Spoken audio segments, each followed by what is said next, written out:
everyone, welcome to my channel. I am Simran Sahani and this video is for the class 9 students. तो class 9 students काफ़ी time से मुझसे demand कर रहे हैं उनके लिए एक परफेक्ट टाइम टेबल और perfect time plan, study plan जो आप पूरे ईयर फॉलो करने वाले हो और अपनी क्लास 9 की प्रिपरेशन करने वाले हो. So today is the day. आज की वीडियो में आपको क्लास 9 से रिलेटेड एक एक क्वेरी जो आपके दिमाग में आती है और कैसे आप क्लास 9 की प्रिपरेशन करने वाले हो वो सब मैं आज की वीडियो में आपको बताने वाली हूँ. So let's start today's video all the class 9 students. ठीक है, तो आज की वीडियो में जो भी आपकी क्वेरी होती थी रिलेटेड टू क्लास 9, कितना पढ़े, कौन से सब्जेक्ट को ज़्यादा फोकस करें हम, कैसे हम अपने final and unit test and even half yearlies में अच्छे नंबर स्कोर करें, कितनी देर पढ़ें यार, बस पढ़ते ही रहें या खेले भी थोड़ी देर, everything I will clear to you. Reference book ले या ना ले, सब कुछ मैं आज आपकी वीडियो में क्लियर कर दूंगी. So let's start the video. तो देखो भाई, ये जो क्लास 9 होती है ना, it is a big transition. एक बहुत बड़ा चेंज होता है एक स्टूडेंट के लिए 8th से 9th क्लास में आना. 8th क्लास तक हम छोटे छोटे प्यारे प्यारे बच्चे होते हैं. हाँ, 9th में भी छोटे प्यारे बच्चे तो रहते ही हैं, बट स्टिल हमारे ऊपर थोड़ा सा बर्डन आ जाता है. एक बहुत बड़ा ट्रांजिशन होता है. बिग ट्रांजिशन क्यों होता है? हाँ, ये हमें पता है कि ये सिलेबस वास्ट है, ये वो. उससे पहले देखो बिग ट्रांजिशन ये होता है, हम बच्चों की सोच भी बदल जाते हैं. 9th में आते हैं, हमारी थोड़ी बहुत ड्रीम स्टार्ट हो जाती है कि मैं पीसीबी लूँगा, I will be doctor, I will be taking humanities. भाई मैं तो ह्यूमैनिटीज़ लूँगा, मुझे तो यूपीएससी क्लियर करना है. अलग अलग सब बच्चों के सो ड्रीम्स, कुछ कुछ आपके दरवाजे खुलते हैं. It is the first step towards your future. ठीक है, आप अपने बचपने में से थोड़े अब बड़े हो चुके हो, ये हो जाता है 9th क्लास. दूसरा, सिलेबस गाइज वास्ट हो जाता है. 8th तक आप लोगों की 1-2 बुक्स होती थी, है ना, और क्या होता था कि आपको नोटबुक्स में से लर्न करना होता था. आपको मैम कॉपी में क्वेश्चन आंसर्स मार्क कराती थी, बुक में भी मैम 1 वर्ड मार्क करा देती थी, वर्ड मीनिंग मार्क करा देती थी. वो 8th तक एग्जाम में आते थे. एसएसटी में मैम इंपॉर्टेंट क्वेश्चन मार्क करा देती थी, या जो टेस्ट कॉपी में एसएसटी में लिया गया होता है साइंस में, वही चीज़ें हमारे एग्जाम में आ रही होती थी, है ना. ऐसा होता था 8th तक. बट अब 9th में हमें क्या चाहिए? नोटबुक्स नहीं, we need deep understanding of the chapter, because 1 marker question कहीं से भी आ सकते हैं. ट्रू फॉल्स 1 मार्कर, मैथ्स के न्यूमेरिकल कहीं से भी आ सकते हैं. तो खाली नोटबुक तक सीमित नहीं रह सकते हैं हम क्लास 9th में. अब हम बड़े बच्चे बन चुके हैं, तो अब उन बड़े बच्चों वाली तैयारी कैसे करनी है आगे मैं आपको सारी टिप्स देने वाली हूँ. तो सबसे पहले मोस्ट यूजफुल टिप आपके लिए क्या है? That study with all your power. देखो जो क्लास 9th है ना, इसको एक एनर्जी ड्रिंक की तरह समझना. जब आप क्लास 9 की परसेंटेज एक एनर्जी ड्रिंक है आपके 10th की एंट्री की. अगर आप क्लास 9th में अच्छा स्कोर नहीं करोगे तो आपको 10th में ऐसे डल माहौल से जाओगे कि भाई मैं तो एवरेज स्टूडेंट हूँ, मैं कैसे 10th में अच्छे नंबर. और वहीं अगर आप 9th में भी अच्छा स्कोर करके एक 9th की भी अच्छी मार्कशीट लेके 10th में एंटर करोगे तो आप में एक एंथुसियाज्म होगा, भाई मुझे 10th बोर्ड में भी अच्छे नंबर लाने हैं. और अब एक नई चीज़ आ गई, ऑब्जेक्टिव इवैल्यूएशन. ये इसका मतलब क्या है कि क्लास 10th का अगर बच्चे का रिजल्ट ऑब्जेक्टिव इवैल्यूएशन के बेस पे बनेगा तो उसका 9th का एजेंडा भी देखा जाएगा कि वो 9th में कैसा बच्चा था. ये आपको पता है ना, अब ये ऑनलाइन के ज़माने में ऑब्जेक्टिव इवैल्यूएशन आ गया है, तो इसलिए 9th इज़ वेरी इंपॉर्टेंट. तो 9th को भी अपनी सारी पार लगा के पढ़ना है. ये नहीं कि हम 8th तक A+ वाले स्टूडेंट थे और 9th में आते ही हम CD पे या B+ पे पहुँचे. नहीं, A+ वाले थे तो A+ वाला ही रहना है. और यस, इसका मतलब ये भी नहीं है कि हम फन नहीं करेंगे. भाई फन भी पूरा करेंगे. उसके लिए I am there with you. हम लोग लाइव स्टडी सेशंस करेंगे, मज़े करेंगे, डाउट सेशंस करेंगे. अपने टाइम टेबल के अंदर फन टाइम ज़रूर रखेंगे और मज़े से अपनी पढ़ाई करने वाले हैं और बैलेंस करेंगे. स्टडी एंड फन का बैलेंस करने वाले हैं हम. ठीक है, तो कोई टेंशन नहीं है 9th स्टूडेंट्स. तो ये आपकी टिप मैंने आपको बता दी है. 9th क्लास क्या है? आपकी एनर्जी ड्रिंक है for the entry of your 10th. ठीक है, अब सबसे पहली चीज़ जो आपको चाहिए, टाइम टेबल. तो भाई टाइम टेबल की वीडियो का जो लिंक है मैं डिस्क्रिप्शन बॉक्स में डाल रही हूँ. जो इस समय पे ये जो टाइम टेबल वीडियो दे रखी है मैंने डिस्क्रिप्शन बॉक्स में, ये बेस्ट टाइम टेबल है क्लास 9 स्टूडेंट्स. आप में से काफ़ी बच्चों ने शायद वो वीडियो देख रखी हो, नहीं देख रखी हो तो दोबारा देखो, देख भी रखी तो दोबारा उसी के हिसाब से अपना टाइम टेबल बनाओ.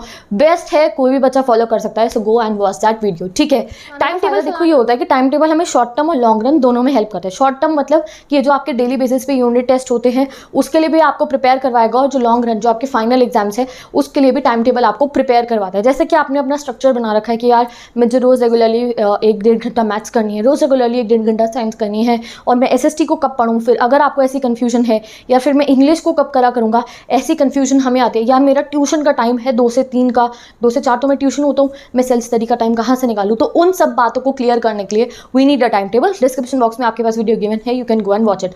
तो जो टाइम टेबल है हमारे लिए बहुत यूजफुल होता है. नेक्स्ट चीज़ जो ये है कि अगर आप 9th क्लास में एंटर हुए हो, टाइम टेबल आपने बना लिया है, उसके बाद आपको ये सोचना है you have to get the right book. यानी कि मैथ, साइंस और सोशल साइंस और इंग्लिश हिंदी हम कौन सी बुक से करने वाले हैं, कहाँ से उनकी इन्फॉर्मेशन लेने वाले हैं। तो भाई क्या होता है, हम लोग जैसे 9th आती है डर जाते हैं अपना सिलेबस देख के और जाते हैं रिफ्रेशर ले लेते हैं। भाई गाइड रिफ्रेशर से हमारा बहुत काम आसान हो जाएगा और ये हमारी गलती होती है। तो जो गोल्डन बुक है हमारी 9th के लिए, सबसे पहली क्या है हमारी NCERT। आप सिंपल सा इंग्लिश ले लो। कई बार हमें इंग्लिश भी अपनी डिफिकल्ट लगती है, सोशल साइंस डिफिकल्ट लगती है, बट वो डिफिकल्ट नहीं लगेगी अगर आप NCERT को लेके आराम से बैठोगे। NCERT को लेके बैठोगे, आपको क्या करना है, चैप्टर को रीड करना है। जब आप चैप्टर को रीड करोगे काफ़ी बातें आपको समझ में नहीं आएगी। कॉन्सेप्ट्स ऐसे होंगे जो कुछ समझ आएंगे, कुछ समझ में नहीं आएंगे। जब आपको कुछ कॉन्सेप्ट समझ में नहीं आते हैं तो आपके पास ऑप्शन क्या है कि आप उसकी वीडियोस देखो। तो यूट्यूब से अगर बात करूँ इंग्लिश की, आपने इंग्लिश का चैप्टर खोला, आपने रीड करा, आपको काफ़ी बातें समझ में नहीं, आपने पोएम रीड करी, आपको पोएम की जो लिटरेचर पोर्शन है आपको नहीं समझ में आया, तो आपको क्या करना है, आपको वीडियो देखनी है। मैंने क्लास 9th की इंग्लिश हाफ ईयरली तक की कंप्लीट करा दी। आपने जाके वीडियो देखी, पोएम समझ में आ गई, फिर क्या करना है, इंपॉर्टेंट क्वेश्चन करें and it will be completed. अगर आपको किसी भी चैप्टर को समझना है 3 ही स्टेप है। पहले खुद से रीड करो, जो समझ में नहीं है उसके लिए वीडियो देखो और फिर उसका रिविजन करो। तो ऐसे ही आप सोशल साइंस में भी करते हो, साइंस में भी करते हो, मैथ्स में भी जो समझ में नहीं आता ट्यूशन से समझते हो, ऑनलाइन क्लास से समझते हो। तो यही स्टेप है। अब रिफ्रेशर की बात की जाए, obviously you can go for a refresher. जैसे साइंस के लिए बच्चे एक रिफ्रेशर ले लेते हैं, मैथ्स के लिए हम लोग RS अग्रवाल लेते हैं एक्स्ट्रा क्वेश्चन करने के लिए, SST के लिए मैं आपको बहुत सारे एक्स्ट्रा क्वेश्चन प्रोवाइड करती हूँ। तो अगर आपको रिफ्रेशर नहीं भी लोगे तो कोई बात नहीं, I provide you competency based question, 1 mark question. और इंग्लिश और हिंदी की तो कोई टेंशन लेना ही मत, तो वो मैं आपको NCERT से ही बेस्ट तरीके से कंप्लीट करा दूंगी और हम रिविजन बैचेस के अंदर इंपॉर्टेंट क्वेश्चन कर लेंगे गाइस। ओके, अब नेक्स्ट आती है यार हमारी NCERT से बनाए हुए नोट्स बेस्ट होते हैं। तो note making by NCERT video मैंने बनाई थी और वो गिवन है लिंक डिस्क्रिप्शन बॉक्स में, आप चेक कर सकते हो, how to make your notes. तो नोट्स NCERT से अगर आप बनाते हो तो वो बेस्ट होता है। क्यों? अगर आपने NCERT से नोट्स बनाए हैं तो कॉम्पैक्ट फॉर्म में शॉर्ट नोट्स आपके पास रेडी हो जाते हैं और क्या है, उसके लिए आपको दोबारा कभी चैप्टर नहीं पढ़ना पड़ेगा। नोट से रिविजन करा, चैप्टर रिवाइज हो गया है। अब लास्ट चीज़ क्या आती है यार, आपकी क्वेश्चन आंसर्स। क्वेश्चन आंसर्स के लिए हम लोग रिफ्रेशर ले लेते हैं, बट रिफ्रेशर आप तब लेना जब आपका चैप्टर कंप्लीट हो गया, तब रिफ्रेशर को टच करना। चैप्टर रीड कर लिया, कॉन्सेप्ट समझ में आ गया, then go for a refresher. तो यहाँ आपको समझ में आ गया है दैट NCERT को हल्के में नहीं लेना है, NCERT बहुत इंपॉर्टेंट है। आगे मैं आपको और भी बताऊंगी कैसे सब्जेक्ट वाइज भी NCERT इंपॉर्टेंट होती है। तो स्टेप 1 था हमारा टाइम टेबल, दूसरा बुक डिसाइड। बुक क्या है, NCERT को मत भूलना, रिफ्रेशर लेनी हो तो ले सकते हैं। 9th में आते तो सबसे पहला क्वेश्चन हमारे दिमाग में क्या आता है, कितनी देर पढ़े, 10-10, 11-11 घंटे पढ़ना पड़ेगा। बट नहीं, आज आपको मैं बता दूंगी एक ऐसा प्लान जिसे हम 4-5 घंटे पढ़ के भी रेगुलरली, इवन 4 आवर रेगुलरली पढ़ के भी, 5 आवर रेगुलरली पढ़ के भी हम अपने अच्छे नंबर स्कोर कर सकते हैं। Let me show you that plan. तो ये आपका सब्जेक्ट वाइज रफ प्लान। तो देखो यार, ये जो मैथ्स और साइंस जैसे सब्जेक्ट है ना, इनको डेली करना मांगता है, ठीक है, इनको आपको डेली करना पड़ेगा। तो इसके लिए सबसे बेसिक चीज़ ये है कि यार हमने डिसाइड करा है हम 5 घंटे से ज़्यादा नहीं पढ़ेंगे, ठीक है। तो 1.5 घंटा मैथ्स कर लिया, 1.5 घंटा साइंस कर लिया और रोज़ रोज़ करोगे तो डेफिनेटली ये कंप्लीट हो जाएंगे डेली। यानी कि संडे हो, मंडे हो, ट्यूसडे हो, वेडनेसडे हो, थर्सडे हो, फ्राइडे हो या सैटरडे हो, हमने 1.5 घंटा मैथ्स, 1.5 घंटा साइंस करनी ही है। अब बात आती है हमारे दूसरे सब्जेक्ट्स की, SST, इंग्लिश एंड हिंदी। तो गाइज आप इनको 1 आवर ऑल्टरनेटिव डेज पे लोगे तो आपका कोर्स कंप्लीट हो जाएगा। जैसे कि संडे, मंडे, ट्यूसडे आपने SST कर ली 1 घंटा, वेडनेसडे और थर्सडे आपने इंग्लिश कर ली और फ्राइडे और सैटरडे आपने हिंदी कर ली। सिंपल सा अगर आप अपना रफ प्लान बनाओगे, जैसे मैंने आपको टाइम टेबल वीडियो में गिवन है, तो आप अपना सारा का सारा सिलेबस जो है टाइमली कंप्लीट कर पाओगे। कि 1.5 घंटा मैथ्स को तो रोज़ दे दिया और ये जो SST, हिंदी एंड इंग्लिश है, इनको क्या कर लिया हम लोगों ने, ऑल्टरनेटिव डेज पे कर लिया। अब आप देखोगे यार, यहाँ तो सिर्फ 4 आवर्स बन रहे हैं कि हम लोगों ने 3 आवर्स डेली के हमने मैथ्स और साइंस करी थी और 1 आवर हम 2 बारी कभी SST कर रहे हैं, कभी हम लोग हिंदी कर रहे हैं, कभी हम लोग अपनी इंग्लिश कर रहे हैं। तो बाकी के जो 1 आवर बचेंगे गाइस, उसमें आप अपना होमवर्क करना, क्योंकि हमें स्कूल से काफ़ी होमवर्क मिलता है और उसको हम छोड़ देते हैं, वो बहुत हमारा ना पाइल अप हो जाता है। तो 1 आवर होमवर्क डेली रखना, 1 आवर सिलेबस टाइमली कंप्लीट होगा। मैथ्स और साइंस तो डेली हो ही रही है और ऑल्टरनेटिव डेज पे या 2 डेज़ के गैप पे बोलेंगे हम तो ज़्यादा सही है कि 2 दिन SST कर ली, 2 दिन इंग्लिश कर ली और 2 दिन हिंदी कर ली और पूरा सिलेबस कंप्लीट। साथ में आपको 1 आवर जो है होमवर्क का भी मिल रहा है। टोटल 4 आवर की सेल्फ स्टडी और 1 आवर के होमवर्क के साथ में आपका जो क्लास 9 का सिलेबस है वो टाइमली कंप्लीट हो जाएगा। अब नेक्स्ट आता है योर प्रायोरिटी सब्जेक्ट। अगर मैं बात करूँ यार, मैं 10th में बहुत डरती थी मैथ्स से, 9th में भी डरती थी, बट फिर भी मेरे बहुत अच्छे मार्क्स आए थे, 90+ आया था। आई थिंक CGPA 9 आया था मेरा, किसमें, मैथ्स में। तो वो कैसे आया था, मैथ्स से तो मैं बहुत डरती थी, तो वो इसलिए आता क्योंकि मैंने मैथ्स को बहुत प्रैक्टिस करा था। तो यहाँ मैंने अपनी टिप्स लिखी हैं कैसे मैंने मैथ्स को प्रैक्टिस करती थी। 10th के बाद मैंने मैथ्स छोड़ दी क्योंकि मेरा दिल बसता था ह्यूमैनिटीज़ में, तो मैंने ह्यूमैनिटीज़ ले ली, ठीक है। अब आप लोगों को मैथ्स अच्छी लगती है, नहीं अच्छी लगती है, तो उसके लिए सिंपल टिप्स क्या है। सबसे पहले तो देखो ये है, आपको सारे एग्जाम्पल्स जो हमारी मैथ्स की बुक होती है उसमें नीचे साइड में एग्जाम्पल्स गिवन होते हैं, है ना, उन एग्जाम्पल्स को ज़रूर करना है आपको। और एग्जाम्पल्स अगर आपने कर लिए तो कई बार ऐसा होता है 4 नंबर का क्वेश्चन डायरेक्ट एग्जाम्पल में से आ जाता है। नेक्स्ट जो एक्सरसाइजेस थी मेरी एनसीईआरटी की जितनी भी एक्सरसाइज जैसे 1.1, 1.2, 4.1, 4.2, तो मैं उनके एक्सरसाइज क्वेश्चन को बार बार करती थी, रेपिटेडली जितनी बार मैं कर सकती थी, हर थोड़े टाइम में रिवाइज करती रहती थी, खुद से एक क्वेश्चन पेपर बना लेती थी अपना कि फर्स्ट एक्सरसाइज के कुछ क्वेश्चन डाल दिए, 1.4 के डाल दिए, 1.3 के कुछ क्वेश्चन मेन जो पता होते थे डाल दिए और उनको रिवाइज करती रहती थी। तो जितनी आप मैथ्स की प्रैक्टिस करोगे तो उतना आपके लिए फेवरेबल होगा। नेक्स्ट चीज़ होती थी फॉर्मूला शीट्स, तो वो मैंने आपको दिखाती हूँ। देखो जैसे मैं एक शीट ऑफ पेपर लेती थी और चैप्टर 1 के जितने फॉर्मूला डेरिवेशन होते थे उसको लिख लेती थी।